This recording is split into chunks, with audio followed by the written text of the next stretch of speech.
There are some patients who recover very late and they get into complications. So even if they got their surgery done in the same hospital with the same doctor, so why do you think so that is happening? So again, I said there are a lot of factors which decide a recovery after a knee replacement. The kind of recovery you are getting, is it good enough looking at what you had done to your knee all throughout these years? What I would say is, basically, if you think knee replacement is probably a seed, okay, it's a seed. So, or the implant is a seed. So you put that seed, I mean, you do the surgery. But do you think that seed will grow the same when it is one soil where all the favorable conditions are there, and one soil where the favorable conditions are not there? So the same way these things work. What was your muscle strength and what was your level of exercises and how was your muscles before the surgery play a big role on your recovery, because that forms your core strength, and surgery is only 50% of the part of your treatment. The rest 50% is physiotherapy and your muscles and your exercises.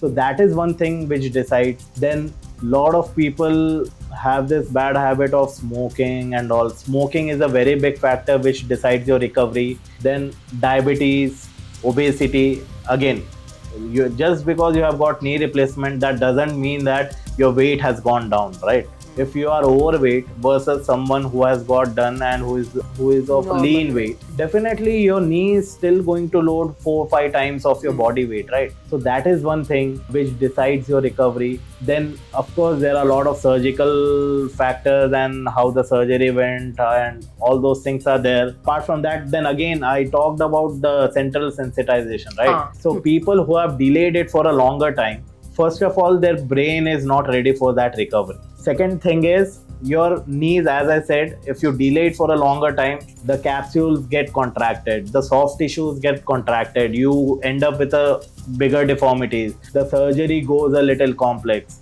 So again, in such cases, the recovery is typically a little delayed than normal people.